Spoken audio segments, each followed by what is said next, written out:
Alright, hey everyone, how's it going? I'm gonna walk through a build I came up with called Thunder Jumper. It's all based around the Charge Bolts ability. So first I'm just gonna walk through the skill tree and try to zip through all the build stuff. So definitely gonna have to jump around and pause places to probably get all the details, but I'll walk you through it real quick. So first thing we get is fire bolts, and the second skill point doesn't matter. You can put it anywhere. You just got to activate the next cluster. So fire bolt is going to be used only in our enchantment slot. So direct damage from all skills applies burning, right?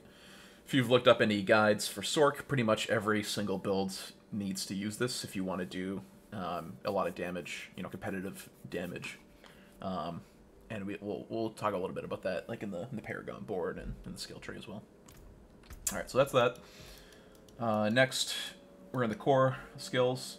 We don't need that. Just messing around with that. We'll put that right there.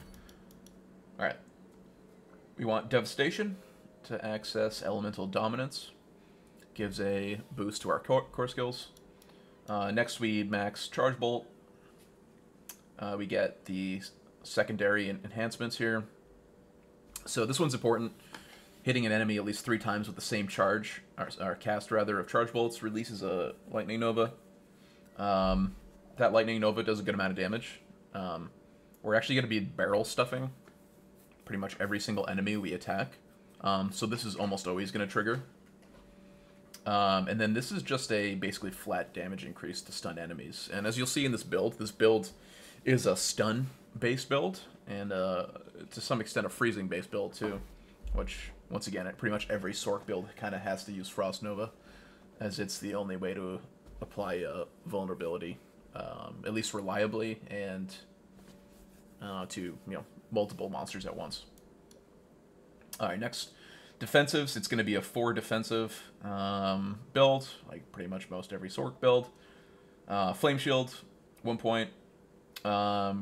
You don't really need these two, but they're nice to have. The mana cost reduction is great.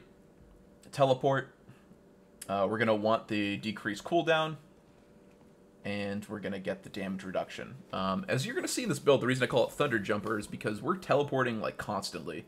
The amount of teleports we're able to get is kind of ridiculous. So this 30% damage reduction is going to have 100% uptime. Or just about, maybe 90%, but we're going to be able to do, on average, probably a teleport every 1.5 to 2 seconds, depending on the monsters that we're fighting. There are some exceptions to that, but whenever we're fighting any density, we're going to be getting, like, a teleport every 1 to 2 seconds. So yeah, you'll see in a second. Alright. Elemental Attunement, you could put 1 point here, you could do 2, you could do 3, whatever you think is enough lucky hit to reset your defensive skills. Glass Cannon, Ice Armor, you get mana regen, you get the increase the barrier when you do vulnerable damage. Frost Nova, you want to get the cooldown reduction so you can open up the vulnerable node. This is, you can't skip this. You need to do vulnerable damage. And that's our only way of applying it, is Frost Nova. Alright, we'll get some lucky hit here. We definitely want mana shields. If you're doing any form of higher content, you need as much damage reduction as possible. We're going to want, like, basically 100% barrier uptime, and this node is required to get that. Here, we're going to want Devouring Blaze, so that ties into the burning enchantment that we put here. So everything that's burning is going to get big damage increase from crits. Static Discharge, so this is to drop Crackling Energy. Crackling Energy doesn't really do anything for us except mana, so we get a couple points here. You can put 3 points, that's fine. But as you kill mobs, you'll pick these up, and you'll get a bunch of mana back. Next is Coursing Currents, so we can get the damage reduction, Electrocution. This will basically also have 100% uptime. The movement speed, it's 9%, really nothing to write home about. We don't need this because we're constantly stunning everybody with teleports. And then unstable currents is fine. It's not going to do like a shit ton of damage, but we get the second node, which whenever we activate it, we'll get increased attack speed, which is pretty nice. All right, and then lastly, we're going to take Veer's Mastery. It's really good. You get more damage. You get less damage to you. Just kind of flat bonuses that are really good. There is a variant of this build that actually is better for easier, dense, clearing kind of dense monster content. And you'll actually go Shatter instead. And we'll talk a little bit about that. Maybe show an example. All right, next. Let's talk about the gear here. Helmet. You're going to want the Frost Nova aspect to get double Frost Nova, because we want as much of that as possible to keep applying vulnerability, as well as getting the bonus to frozen enemies. Here, the most important stat is cooldown reduction. Always cooldown reduction wherever you can get it. Crowd control duration. This isn't something I see many builds using, but it's actually really strong because of how strong Frost Nova is, and since we're stunning constantly, we're able to basically double our stun duration. Which isn't that useful if you're one-shotting things, but for elites, for different packs you're trying to get through, it can be pretty helpful. Raiment of the Infinite. This is 100% required for this build.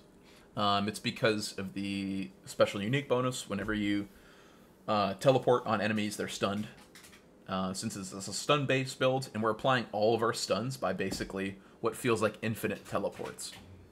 So your teleport stun, teleport stun, teleport stun. You need this armor. Gloves, you need 4 ranks of charge bolts, and then these are all probably the best mods you can get as well. You get lightning crit, attack speed, crit chance.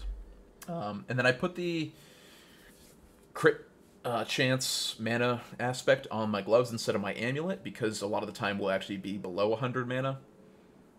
If you're not running, like an Ice Shards build, where is this cluster? This one. If you don't have Frigid Breeze, that's like a really strong way to get your mana back. And, obviously we're not cold-based, so we're not really going to have enough, consistency over 100 mana to get full use out of that. Legs, you want all defense here. Total damage, close, distant, life, increased armor aspect. Boots, I think these are the best boots you can get. You get mana cost reduction, movement speed, teleport, and Frost Nova.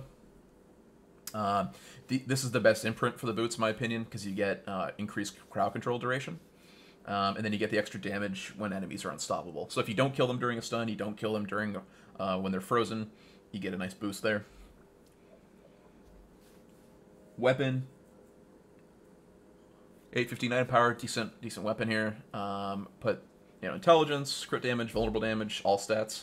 That all stats ideally should be lightning crit. And then the imprint is damage with the barrier. Over to the amulet here. We got cooldown reduction, mana cost reduction, devouring blaze. Those are the 3 most important. And the 4th one, there's different options. I would have liked movement speed just to be more efficient. And then we put the so this is an interesting option. We put the aspect on this one that's not really used at all. I forget the name of it, but the important part of it is you deal extra damage to stun enemies. So for obvious reasons, we're just beefing up our stun damage. Rings, the best stat line, in my opinion, is lightning crit damage, vulnerable damage, crit strike chance. And then you get the imprint on this one. Increased attack speed. Same thing here. This ring, slightly worse, lower crit chance. And then we get the increased damage to stunned, immobilized, or frozen enemies, so that also adds into our damage. And then my offhand here, I kind of switch out. My current thinking with this version is it's my first time using it, actually, this aspect. You get the increased crowd control. The crit chance is, fine for injured enemies, but not great. But 36% increased crowd control is actually pretty good. What you want on your Alphans for stats: cooldown reduction, mana cost reduction. This one also has resource regeneration, which is really nice, and then more crowd control duration. So overall, I get almost like 90% control duration. You don't really need to go for crowd control duration on this build. It's definitely just a different variant of it. Let me see if I can kill some dudes here. And then look at the stat sheet. Oh, yeah, so 85% duration bonus. So Frost Nova's stunning people for 3 seconds. It's now 5.5 seconds. So you get a huge window to take them out, and it's good defensively and higher nightmares. I'll show you some more gameplay in a second here. The more default traditional kind of option I would go with in the offhand here is something like this. So pretty similar stats. You get cooldown, mana cost, but I also have crit on this. I also have chance to restore a resource, and then just vulnerable damage when you have a barrier. So that's just more flat damage. You're gonna make bigger numbers there. And then one other aspect you could choose is the shatter damage for your offhand. So the two variants of this build, like as I mentioned, is the shatter or this one. If you're pushing higher nightmares, you probably want this one for the damage reduction, and you're gonna delete elite monsters faster with a just better single target. But if you're playing the shatter variant, you can go for that aspect instead. Paragon, we'll jump into that. So this is actually pretty close to a build I was running for Ice Shards. I'm gonna link a D4 planner Paragon board that I've kind of theorized for when I'm max level. That's a little bit different, but we'll walk through what I'm using here. So you get the exploit, and then you go into the elemental summoner board. I get attack speed, max mana, max life, and then we're going to go up here to the glyph, and we're going to put control in here. Next we go into Burning Instinct. Go straight for that glyph socket, get destruction in there for crit damage. That ties into the burning enchantment. We got damage to burning enemies. You go into the Frigid Fate, you get a vulnerable damage cluster with Tactician. And then we go up here. And this is another necessary node for the build. Stunning close enemies restores mana. This is going to give you an absurd amount of mana. So you 100% need that. You get damage to stun enemies there. Then you get to this node and you put Flame Feeder in. So that's a current build. I don't think it's the best, but it's what I'm running right now. It's pretty good. Alright, so as far as skills, Frost Nova, Ice Armor, Teleport, Flame Shield, Charge Bolts, Unstable Currents. Alright, so one last point for your second enchant slotment. This is also non-negotiable. You have to put Teleport in here. This makes the build. So yeah, let me show you some gameplay. We'll do a Nightmare Dungeon after we just run around a bit in Helltide. So kind of just stun people as you teleport, and you'll see the cooldown reduction come into play and how many teleports you get. So you're like, alright, you get 2 teleports, right? That's because we're using it as an enchantment. But check this out. If you look at these boots, attacks reduce evades cooldown by 1.2 seconds. So we do evade, 10-second cooldown. Look at that. Attacking reduces the teleport. So check this out. Boom. Teleport again. I got the other teleport. I got another teleport.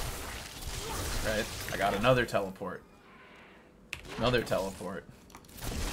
Right? And you just, when you're fighting enemies, you're just constantly teleport stomping them. So why don't we jump into something a little more challenging? What's a decent one to kind of showcase the build? Suppressor. Yeah, this one's fine.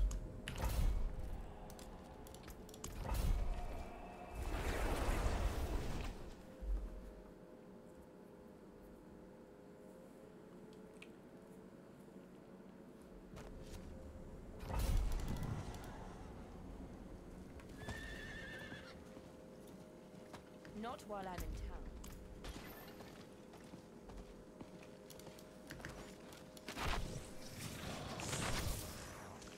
The double teleport is also nice just for mobility.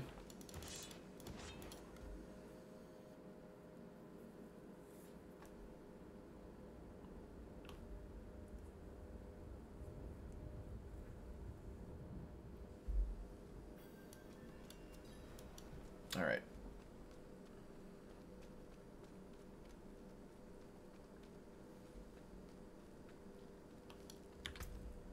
I'm gonna go for this guy.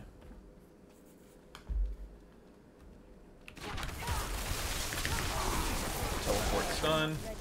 Another teleport's back already. So hopefully we get some good elite packs here and I can show you what the build can do.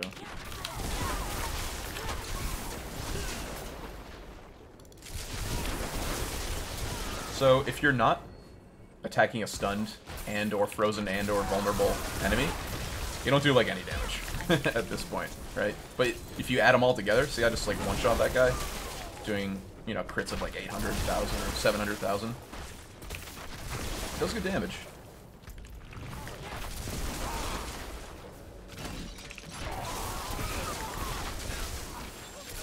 So, probably not going to talk much, we're kind of just going to kill some stuff, see if you like the build, see how that kind of feels.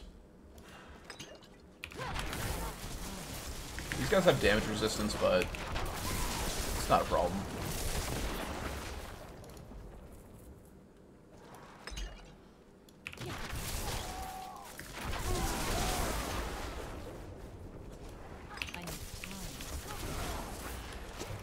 We're not going to take the shrine, because that's not helpful for the video.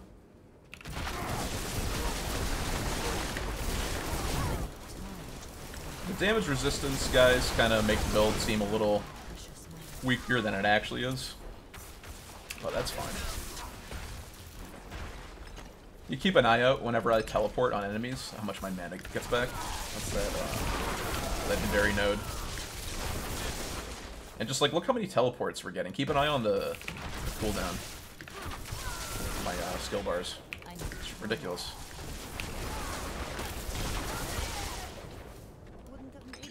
I don't know why we're not getting any elites, but hopefully we will if you want to fast forward.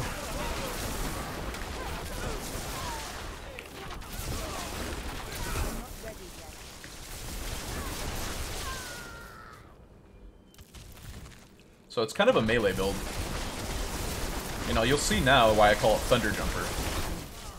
The enchantment skill, or enhance, whatever it's called, the Lightning Nova, that's what makes the thunder sound. And then you're teleporting constantly, so jumper, right? Thunder, jumper.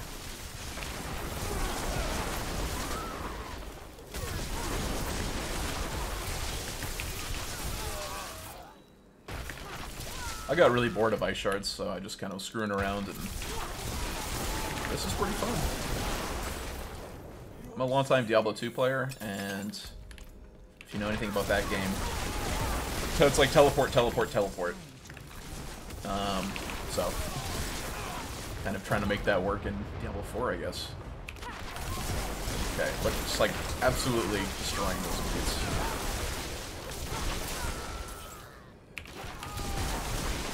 You can't even see the numbers, but it's well over 1 million per hit.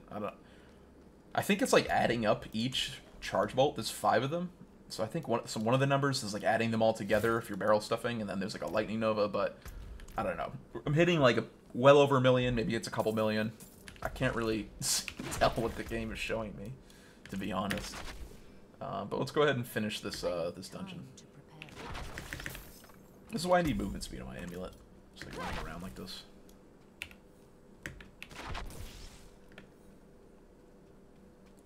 I need time to prepare that. Just kind of like sit here, pull them all together, boom, teleport, another teleport, another teleport, another teleport, another teleport. Right? So, I mean, I have those like 8 teleports in one fight. And every time I'm doing that, I'm doing damage. I'm stunning them. Right? It's for my safety. It's for my damage. It's everything. The one thing the build sucks against is what you'll see right here. Structures. But, you know, we get through it. Teleport. So I don't have Frost Nova, so I'm not applying vulnerability. And you'll see that the damage is much weaker when that's on cooldown. So that's definitely a minus.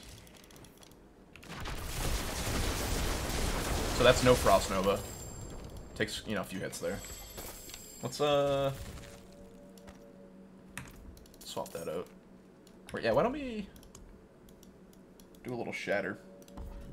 I don't have the correct aspect on for it, but we'll see. See how it plays.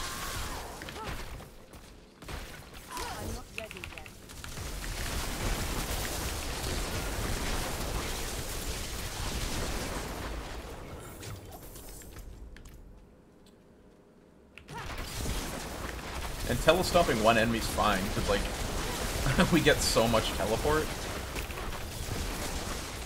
Why not? Alright, get some suppressors up here. Alright, so these have, like, stacking damage resistance. So I don't know how we're gonna sort this out. I don't know what the source of the resistance is. It's kind of a mess in there. What the hell? Let's reset that.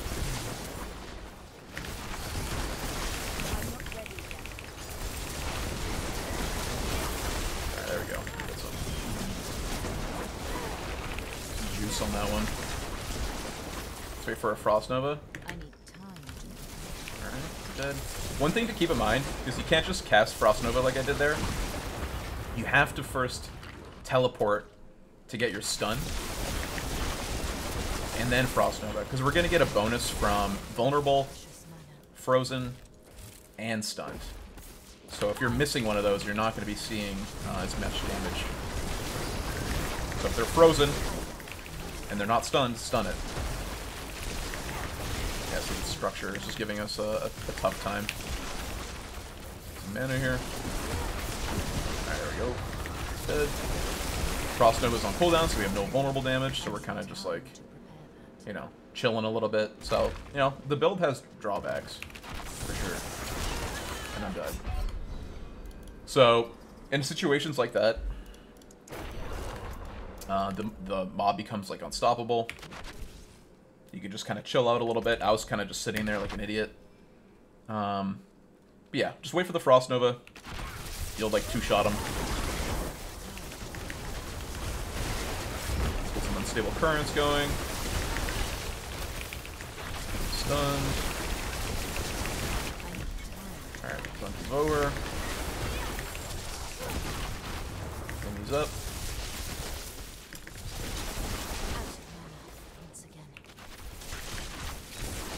Alright.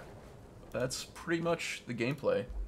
What you also realize, like, that pack was giving me a hard time is that I needed a little more single target damage, and I also died. I was missing the damage reduction from this, so I do think Veer's Mastery is a lot better for something like a 51. You know, they would have died faster. I wouldn't have died there if I was using that, most likely.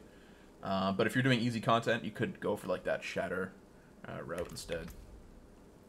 So yeah, that's the build. I've cleared 60s in Nightmares with it. It's pretty fun. Try it out if you want. As I explained the gear and the Paragon and all that, just keep the required elements of the build. Like, you know, you need this, you need certain things for it to work. So don't really try it, you know, in the mid game or anything like that. So have fun. Hope you like it.